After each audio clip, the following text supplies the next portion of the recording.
हर आलिम एक जैसा नहीं होता। जिस तरीके से डॉक्टर में भी 2 नंबर होते डॉक्टर में भी 2 नंबर। ऑपरेशन की ज़रूरत नहीं, ऑपरेशन कर देते पैसा खाने के लिए। आपको ऐसी दवाइयाँ देते कि आपको वापस डॉक्टरों से माज़रत के साथ आपको ऐसी दवाइयाँ देते कि आप घूम घूम के उसी डॉक्टर के पास वापस जाओगे। होता है ऐसा। जिस तरीके से डॉक्टर में भी 2 नंबर होते, हर डॉक्टर 2 नंबर नहीं होता है, लेकिन कुछ तो होते। उसी तरीके से उलमा में, मौलवियों में भी 2 तरीके के लोग होते। कुछ 2 नंबर होते और कुछ अहले हक होते। अब अफसोस की बात यह है कि जो 2 नंबर वाले होते हैं ना, उनके चक्कर में सारों को एक ही लाठी से हाँका जाता है। जो 1-2 नंबर बंदा है उसके चक्कर में सारों को एक ही लाठी से हाँका जाता है। मैं कहता हूँ डॉक्टरों को क्यों नहीं हाँकते भाई? वो पैसे वाली है, वो पेशा जो है पैसे वाला पेशा है। आलिमों का पेशा ऐसा है ना कि जिसमें पैसा नहीं है। मुझे बताओ इधर इतने लोग बैठे, कितनों के बेटे आलिम है?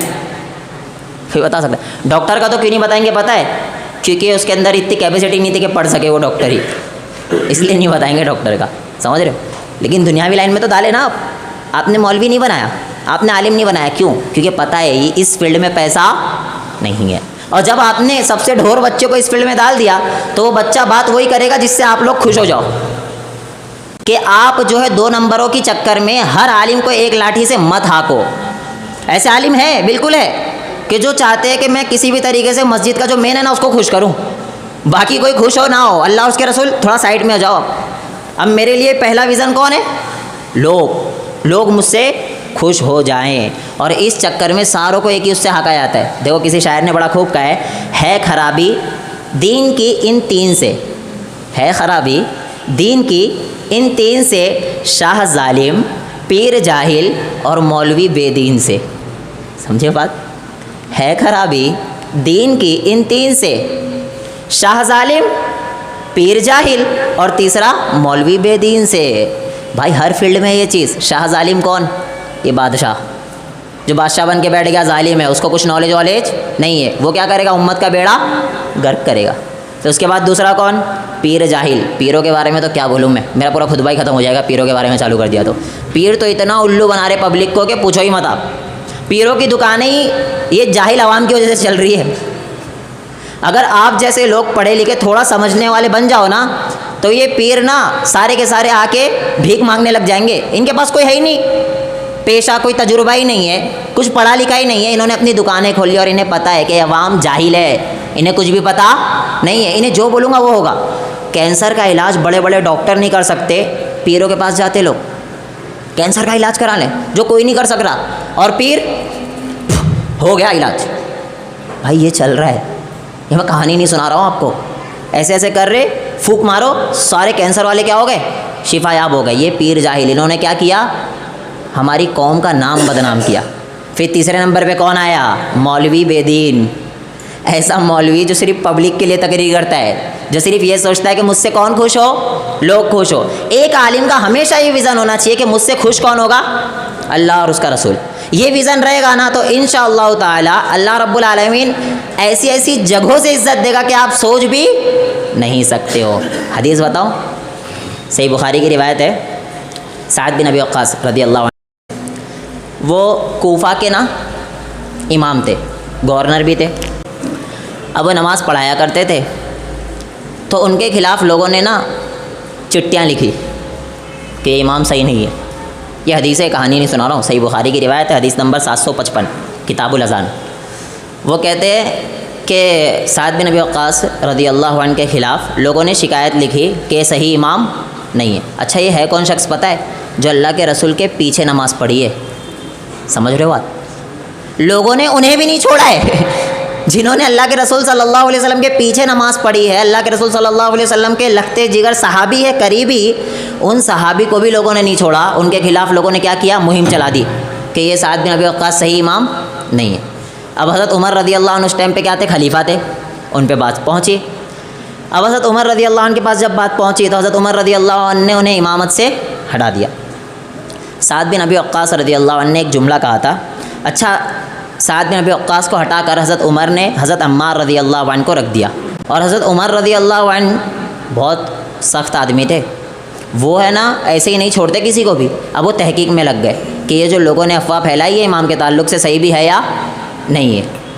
अब क्या हुआ, उन्होंने कूफा में वफ्द भेजा, लोगों को भेजा कि जाओ मसाजिद में पता करो कि साद बिन अबी वक्कास का व्यवहार कैसा था, इमामत कराने में कैसे थे। सारे गए और जाकर पूछा। पूछने के बाद हर इंसान कहने लगा बहुत अच्छे अखलाक है, कोई दो राय नहीं है, बहुत अच्छी इमामत कराते थे, पता नहीं क्या मसला हो गया। हर ने ही कहा।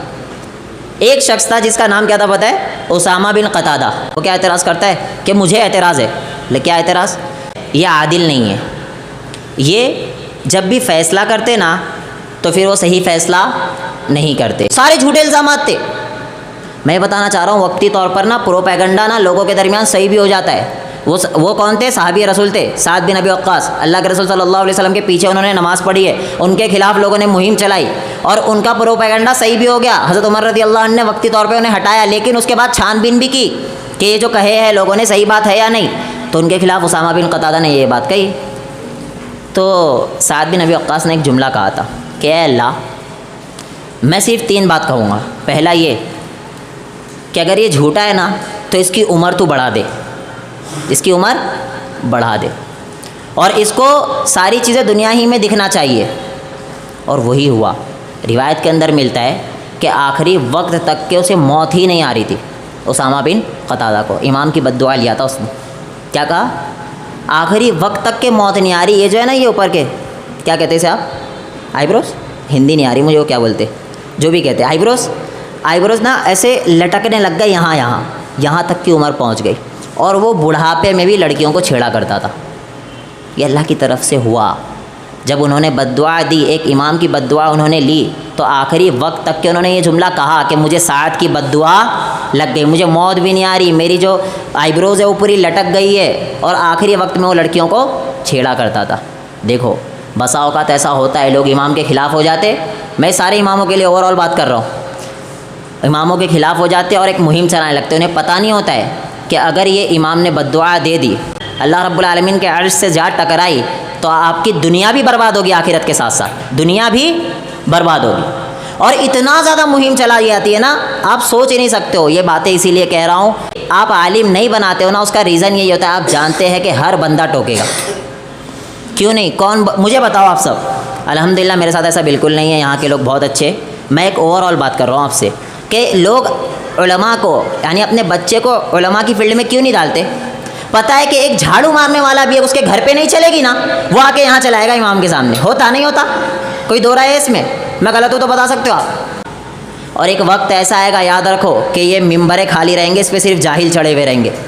आप चाहेंगे कोई आलिम को पकड़ लाऊं, लेकिन आपको मिलेगा नहीं। अल्लाह के रसूल सल्लल्लाहु अलैहि वसल्लम की सही हदीस, अल्लाह के रसूल कहते हैं कि मुझे अपनी उम्मत से यही चीज़ का खतरा है कि आगे चल के मिंबर संभालने वाले जाहिल आ जाएंगे। लोग इस लेवल पर पहुंच जाएंगे कि उलमा की कदर करना छोड़ देंगे। आज यही मामला हुआ। मैं कहता हूं, कोई दो राय नहीं कि उलमा की भी दो कैटेगरी, कुछ बुरे होते, लेकिन उनकी चक्कर में हम सारों को एक लकड़ी से हाँकने लगते। आपका हमेशा ये विज़न होना चाहिए कि मेरा इमाम जो है, मेरा जो रहबर है, वो जो है वो अल्लाह रब्बुल आलमीन से डरने वाला हो, मुझसे डरने वाला ना हो। अगर आपसे डरने वाला वो बन जाएगा, कभी भी हक बात बयान नहीं करेगा। ये बात याद रखो। अपने बच्चों में एक ना एक को आलिम बनाओ इंशाल्लाह। बोल लो यार, भले से इस फील्ड में मत डालना, आलिम बनाओ। आलिम बनाकर उसे ना अपने पैरों पे खड़े रहने वाला आलिम बनाना। उसे पता होना चाहिए, मैं बोलूँगा ये मेरा कुछ नहीं बिगाड़ सकते, सही बात बोलूँगा तो ये मेरा क्या कर लेंगे। अगर पता है मैं बैकग्राउंड से मेरा क्या है, ज़ीरो, मेरे वालिदैन कमज़ोर है। अक्सर यही होता है, आलिमात में जो आते हैं ना बच्चे, वो यूपी बिहार के होते, उनका बैकग्राउंड एकदम क्या होता है, लो होता है, ज़ीरो होते हैं। ये चीज़ें मैं इसलिए बता रहा हूँ, आप अपने बच्चों को बनाओ भाई, एक आध को तो आलिम बनाओ, साथ में आप उसे दुनियावी तालीम बिल्कुल दो। ऐसे मदारिस है, जामिया मोहम्मदिया मंसूरा मालेगांव, जहाँ से मैंने तालीम हासिल की है, वहाँ पर पूरी पढ़ाई दीनी के साथ साथ दुनियावी भी दी जाती है।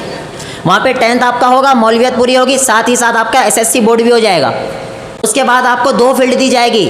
आपको जाना है तो इंजीनियरिंग में जाओ, आपको जाना है तो डॉक्टरी में जाओ, हर फील्ड में आलिम जाते हैं। ये हमने सोच को ऐसे बना के रखा है कि आलिम मतलब क्या, सिर्फ एक मस्जिद को पकड़ के रहेगा और उसे दुनियावी इल्म कुछ भी नहीं होता है। आप अपने बच्चों को बनाओ आलिम, साथ में दुनियावी इल्म दो।